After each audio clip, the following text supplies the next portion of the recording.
Mais um encontro com a Herta. Na semana passada nós entrevistamos Ralph Cardoso, produtor cultural. Agora nosso secretário de cultura aqui de Novo Hamburgo. Que coisa chique.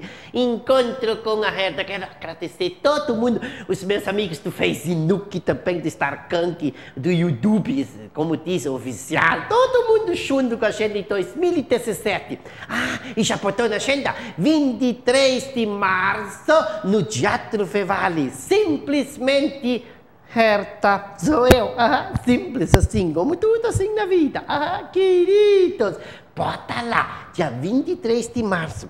Até eu já tenho aqui para começar o ano mensagens. Mas immer das Dings lesen, ich kann das nicht richtig lesen. Ich tue es aber lesen. Vamos ver o que vai estar aqui, ó. Chega das velhas desculpas e as velhas atitudes. Los mano, chega com essa coisa velha ali. Larga de lado. Que o ano novo traga vida nova. Como o rio de pá, loft, ruva, tem que estar o pá, né? E que saia levando tudo o que ficou de ruim para trás. São estas, queridos! E sabe, continuando com a questão cultural, eu vou falar com um amigão meu querido, maravilhoso. Ele ficou pai de novo, Kinder. Não, coisa mais linda. O Gássio Schoner. Ele é da MAC Produções. Nós vamos conversar com ele. Tudo bom, Gássio? Tudo. Alles gut? Seja bem-vindo no Encontro com a Herta. Como tu tá, hein? Bem. Tu sabe que eu sempre te achei muito simpático, né? Tudo certo contigo? Tudo tranquilo. Como dá as coisas? Quem é a MAC Produções? Fala pra gente. Bom, Via este MAC. A MAC Produções é uma companhia, uma produtora cultural, né?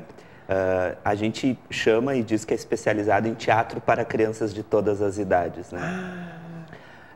Para tirar toda a conotação que tem, digamos assim, pejorativa que possa ter com a questão de teatro infantil. Então a gente parte do pressuposto que todo mundo é criança ou já foi criança um dia, né? Eu tenho 75 anos, eu posso ser criança. Exatamente. Veja, sou uma criancinha. E a gente tem a MAC, eu e a minha esposa, a Ana, né? Nós somos sócios da nossa produtora, nós temos desde 2008 e trabalhando, a nossa sede está em Estância Velha, mas a gente trabalha circulando por todo o estado e também pela região sul, enfim, Rio Grande do Sul, Paraná e Santa Catarina. Como é essa coisa de viver do teatro, viver da arte? Qual é o maior desafio? Quais são os prazeres? Porque é tão bom gente poder falar com gente que vive da arte. Eles sempre dizem por aí, eu não sei, já fizeram essa pergunta para o Gássio, eles perguntam, escuta, o que tu trabalha? Eu só faço teatro, mas se tu trabalha onde? Isso acontece? Acontece. Atualmente, na verdade, a gente brinca, né, e diz que, na verdade, a gente não vive, a gente sobrevive, né, de arte. E é um desafio a cada dia, porque existe as sazonalidades de trabalho, né? Existem os meses que é mais forte, por exemplo, o mês de outubro e todo esse período escolar que compreende março a dezembro. E existem os períodos escassos, por exemplo, de janeiro e fevereiro, onde há necessidade de apostar em outros projetos ou tem o seu lado positivo de, por exemplo, ter praticamente 2 meses de férias. Mas é preciso se organizar financeiramente para que possa suprir esses 2 meses, né? Os lados positivos, né? Além disso, é curtir a família, de poder administrar o seu próprio horário, de fazer as suas escolhas, mas também tem todo um lado de produção, de pensamento, de desgaste, de planejamento sempre das ações ou dos espetáculos novos que estão por vir. Então, esse processo de planejamento, às vezes, todo processo de criação, ele é um desgaste, né? De criatividade, de sair da zona de conforto, porque às vezes é mais cômodo tu apostar em tipos e digamos, senso comum a partir dos personagens que tu já tem domínio e não se sentir desafiado para construir novas propostas e novas ideias. Então, eu me sinto completamente realizado, de verdade, assim. Também sou professor, oficineiro de teatro, mas me realizo bastante com o resultado em si do teatro, né? Seja ele no palco, ou seja ensinando teatro, ou como eu gosto de dizer para os meus alunos, compartilhando o teatro, né? Porque a gente aprende ao mesmo tempo que está ensinando alguma coisa. É verdade. Eu acho que deve ser muito complicado assim escrever um teatro e ficar pensando, será que eles vão gostar? Será que eles não vão gostar? Será que eles vão adorar ou será que eles vão odiar? Isso deve ser difícil, né, Cássio? Exatamente. Por exemplo, a gente sempre busca fazer uma apropriação daquilo que se quer discutir sobre temas, enfim, mesmo que seja sob o ponto de vista pedagógico ou propriamente cultural, entretenimento, como a gente fala. Mas sempre colocar uma ideia no papel, ela requer o teste com esse público, né? Não sabe o resultado. Mesmo que seja para promover a graça, né, a comédia em si, mas não sabe até de fato tu testar com o público, tu saber realmente como vai funcionar. E a cada apresentação é uma realidade diferente, é um público diferente, é uma região diferente, né? Então, essa universalidade que o teatro, que as nossas plateias nos propõem a isso, é muito interessante, porque uma hora tu também está apresentando para 10, outra hora para 100, outra hora para 1000. E como controlar e como cativar o olhar desse teu público durante todo o período de um espetáculo de 40, 50 minutos, 1 hora, para que se torne interessante e que seja uma história contada, que ela tenha início, que ela tenha meio, tenha fim e que seja compreendida. Ora pela parte estética, numa criança muito pequena e sua compreensão e simbologia, ora pela própria história ou até mesmo pelos signos do teatro, né? Dessa coisa questionadora, de propor discussões, não de afirmar coisas, mas de propor a discussão, que se faça levantamento e que o público em si, enquanto receptor, faça a sua leitura e as suas conclusões, né? Muito bem. Sabe, Cássio, eu estava aqueles dias falando com o Ralph Cardoso, o secretário de Cultura, então estava falando um pouco sobre essa questão de profissionalizar, de fazer as pessoas entender que a arte tem que ser valorizada. Às vezes as pessoas dizem assim, meu Deus, como é caro o ingresso, daí até 10 pila, 15 pila, 20 pila, custa, na verdade, um Pepsi Cola, um cheeseburger, né? É quase o mesmo valor. As pessoas, elas ainda não conseguem diferenciar a arte como um trabalho profissional, né? Como a gente pode checar até as pessoas e dizer, olha, a gente tem um trabalho, a gente vive disso, é uma economia, a gente tira nota fiscal, paga imposto. Como checar para as pessoas nesse momento, assim? Acho que falta um pouco os artistas talvez também se profissionalizar, também como produtores, como, enfim, como é que a gente pode ter esse desafio novo?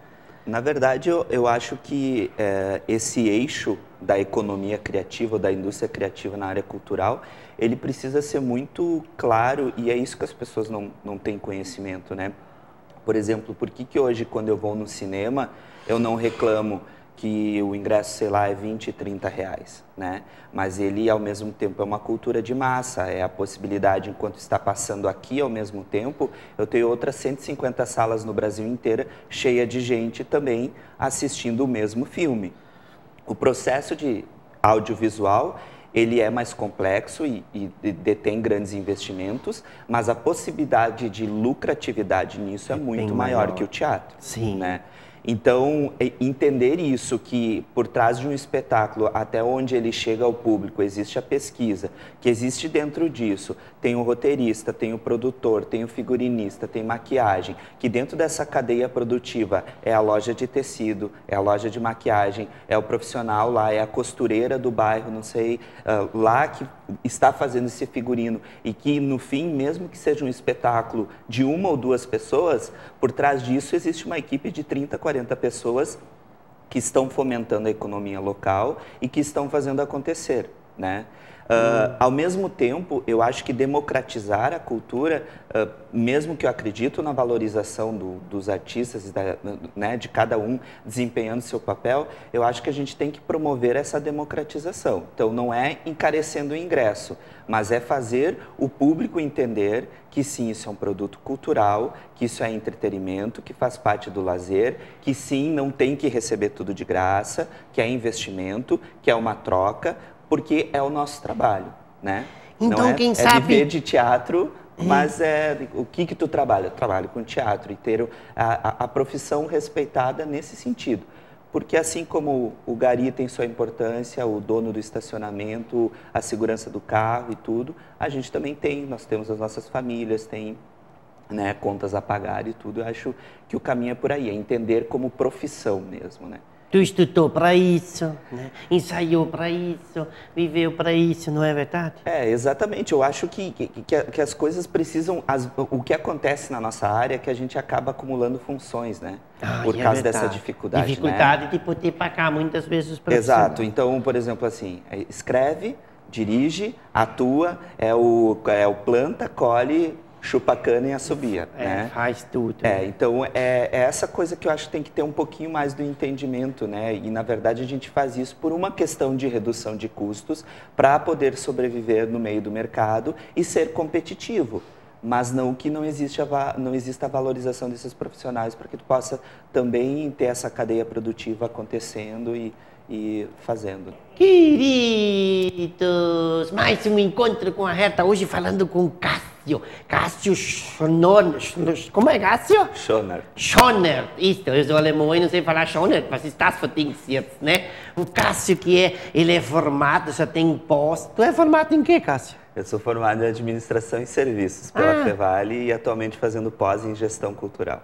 Porque ela não botaram aqui. Essa botaram que ele é formado e agora já tem pós. Ele é pós-graduado, que chique, né? E é pai agora de duas meninas, né? A caminho, né? A segunda. A caminho, a segunda. Meu Deus do céu, que coisa maravilhosa.